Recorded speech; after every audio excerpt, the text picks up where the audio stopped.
कसं आहे की मनसेचं असं झालं आहे की आज लंकेचे बिभीषण होण्याचा प्रयत्न करत आहेत.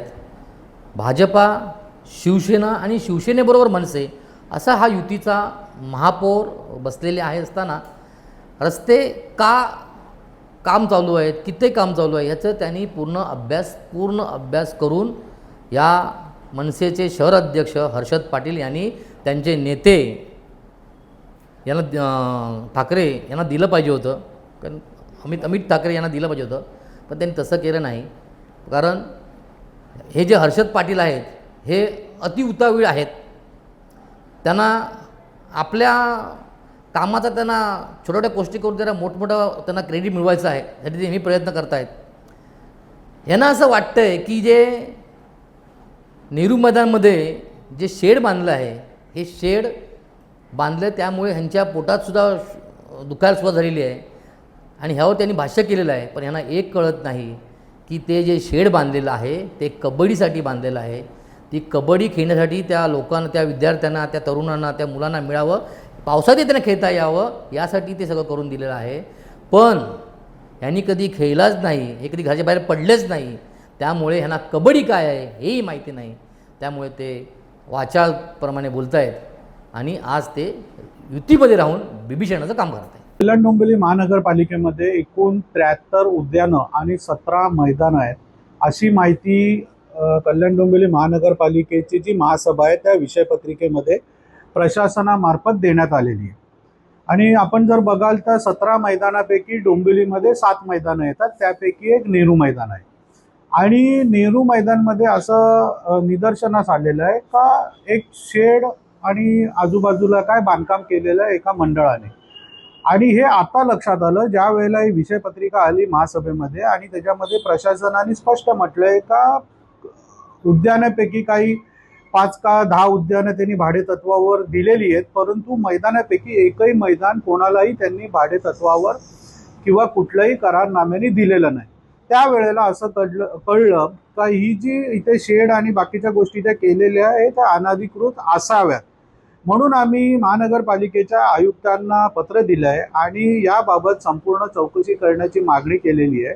का इथं मोठ्या प्रमाणात शेड केलेलं आहे, काय कंटेनर ठेवलेलं आहे किंवा बांधकाम केलेलं आहे. आणि एक प्रमुख गोष्ट इथे निदर्शनास आलेली आहे का कमान देखील मोठ्या प्रमाणात इथे केलेली आहे आणि त्यावर कल्याण डोंबिवली महानगरपालिका असा उल्लेख केलेला आहे. माझी अशी माहिती आहे का याला कुठलाही शासनाचा निधी किंवा महानगरपालिकेचा निधी वापरला नसून खाजगी निधी याच्याकरिता वापरण्यात आलेला आहे. आणि महानगरपालिकेच्या अधिकाऱ्यांकडे याची चौकशी जेव्हा आम्ही केली तेव्हा त्यांनी सांगितलं का आम्हाला याच्या बाबतीत कुठलीही माहिती नाहीये. मग एवढी मोठ्या प्रमाणात जर इथे बांधकामं आणि या सगळ्या गोष्टी होत असतील आणि महानगरपालिकेच्या अधिकाऱ्यांना जर या गोष्टी माहिती नसतील तर आम्ही आयुक्तांना ही विनंती केलेली आहे संपूर्ण प्रकरणाची चौकशी करताना आपण जे कोणी प्रभाग क्षेत्र अधिकारी असतील किंवा या विभागाचे जे कोणी अधिकारी असतील यांची पण आपण विभागीय चौकशी केली पाहिजे. अशा प्रकारे जाहीर मैदानामध्ये एखादा मंडळ जर अतिक्रमण करत असेल आणि महानगरपालिका याच्यामध्ये जर दुर्लक्ष करत असेल अत्यंत गंभीर बाब आहे. याच्यापेक्षा अजून एक गंभीर बाब अशी आहे याच्यामध्ये का महानगरपालिकेच्या सफाई कर्मचाऱ्यांची एक वस्ती आहे नेहरू मैदानच्या बरोबर पाठीची आणि त्या सफाई कर्मचाऱ्यांकरता महानगरपालिकेने तिथे शौचालय उभारला होता आणि तो शौचालय अस्तित्वात नसून वापरण्यात देखील येत होता. काही वर्षाआधी या मंडळाने त्या शौचालयाच्या जागी कार्यालय काढलंय त्यांचं. म्हणजे ही तर एकदम आपण काय बोलायचं मला शब्द नाही आहेत या गोष्टीसाठी. माझी आयुक्तांना एवढीच विनंती आणि मागणी आहे का आपण या प्रकरणामध्ये तात्काळ चौकशी करून याच्यावर कारवाई करायला पाहिजे.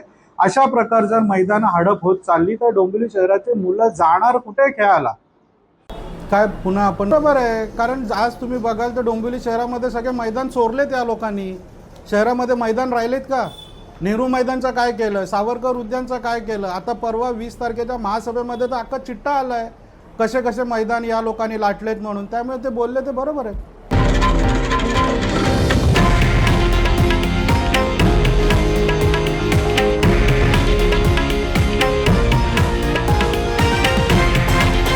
हे आहे देशातील नंबर 1 न्यूज नेटवर्क आणि आपण पाहत आहात TV9 मराठी, एकमेव.